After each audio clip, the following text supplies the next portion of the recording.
Dunia sedang memanas. Di Timur Tengah, langit Gaza, Teheran, dan Tel Aviv dipenuhi dentuman roket dan drone. Iran dan Israel kini berada di ambang perang terbuka, konflik regional yang bisa menjalar ke skala global. Di Laut Cina Selatan, kapal perang saling bayang, radar saling kunci.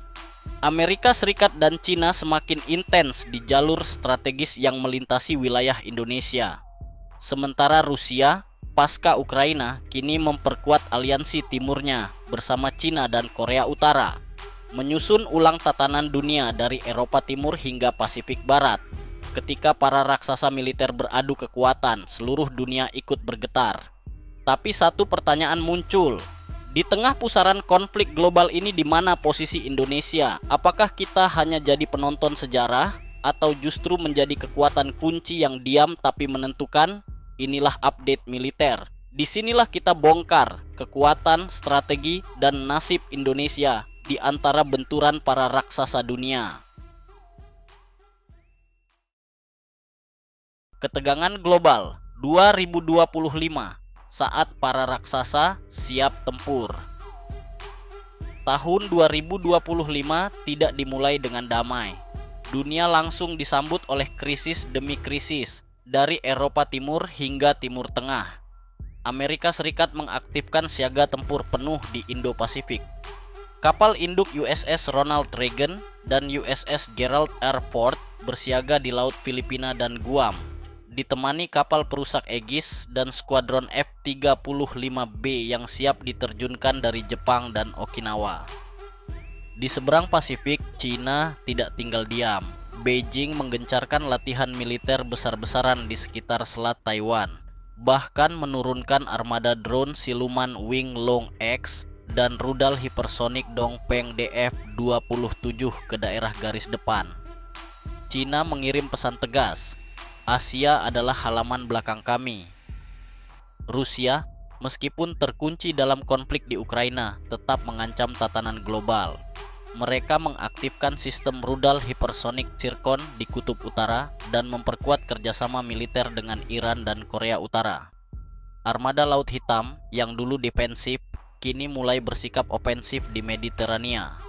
Dan di Timur Tengah, konflik Iran versus Israel meledak tak terhindarkan.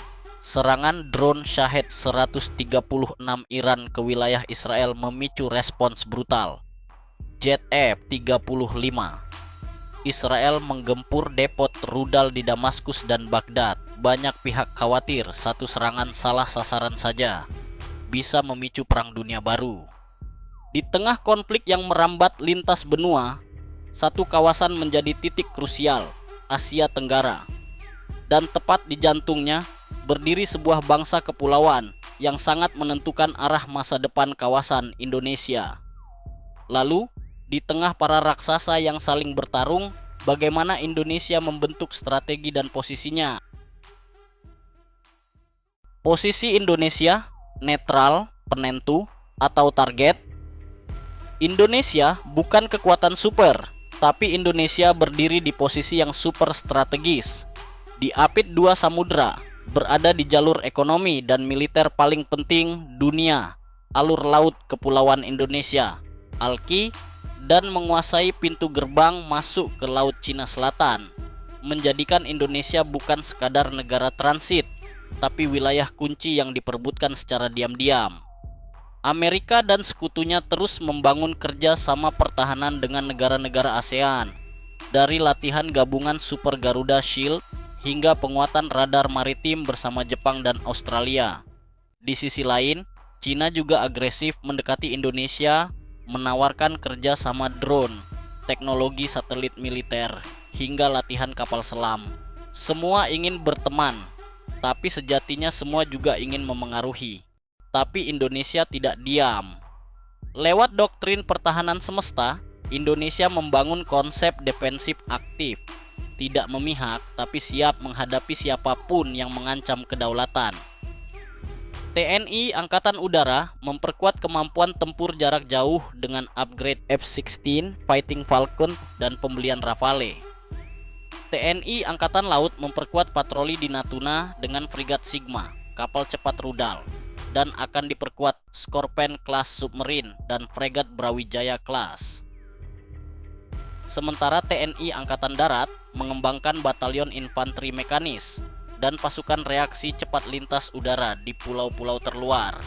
Indonesia memilih diam, tapi membangun kekuatan, karena dalam permainan catur geopolitik, pion yang kuat bisa membalikkan permainan.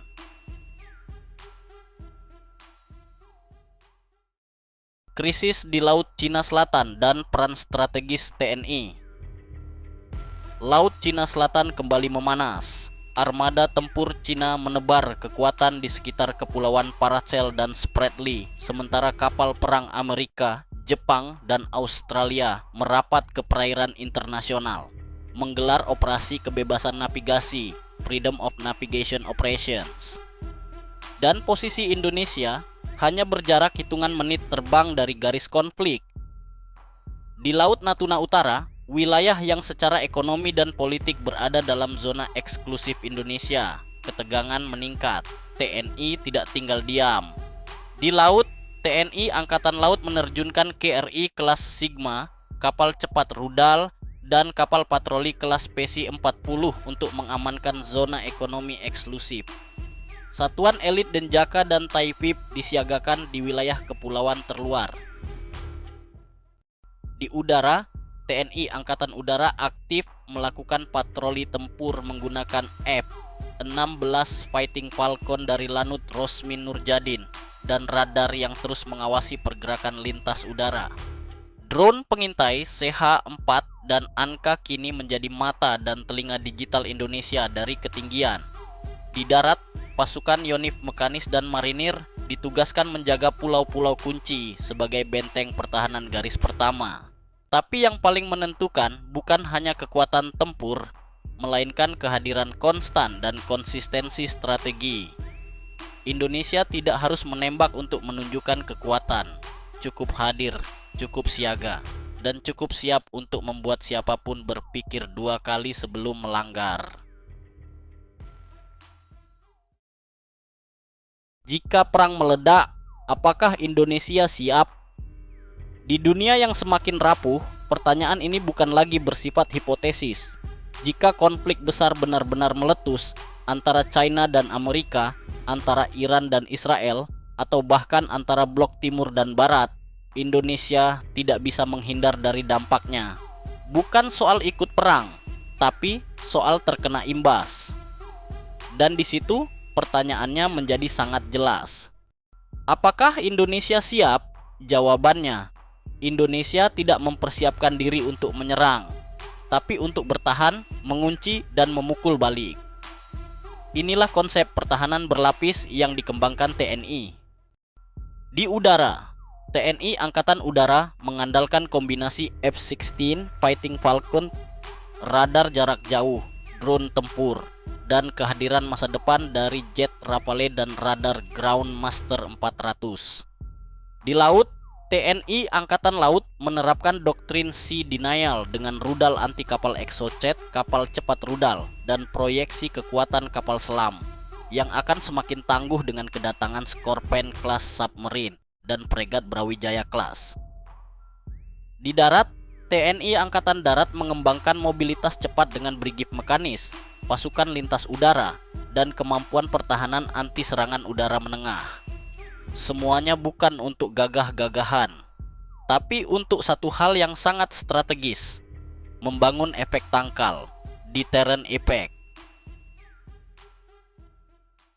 Indonesia dan panggung geopolitik global, penonton atau penentu. Dunia memang sedang di ujung tanduk. Para raksasa militer sedang menabuh genderang perang. Amerika, Cina, Rusia, Iran, Israel, semuanya tengah bergerak, dan meski Indonesia tidak termasuk di antara mereka, Indonesia adalah satu-satunya kekuatan netral yang diam-diam diperhitungkan. Kita bukan penonton, kita bukan pion. Indonesia adalah kekuatan tengah non-blok sejati yang mampu menjadi jembatan di saat dunia terbelah. Di tangan Indonesia, kawasan bisa tenang. Di langkah Indonesia, stabilitas bisa terjaga. Dan dalam diam Indonesia, ada strategi besar yang sedang disiapkan, menjadi pengimbang, menjadi penentu. Tentu, jalan kita belum sempurna, masih banyak tantangan, masih ada lubang di sistem pertahanan. Tapi arah kita sudah benar, TNI terus berbenah, teknologi terus ditingkatkan. Dan yang paling penting, kesadaran nasional akan pentingnya pertahanan kini mulai tumbuh. Karena pada akhirnya, bukan kekuatan besar yang memenangkan damai, tapi kekuatan yang siap mengorbankan segalanya demi kedaulatan. Dan itulah kita, Indonesia, negeri yang tak haus perang, tapi tak akan pernah mundur jika dijajah. Ketika para raksasa saling beradu, hanya bangsa yang kuat dari dalam yang akan tetap berdiri. Inilah update militer. Tetap waspada, tetap merdeka, dan tetap bangga jadi bagian dari negeri yang siap menjaga kedamaian dunia dengan kekuatan, kehormatan, dan harga diri.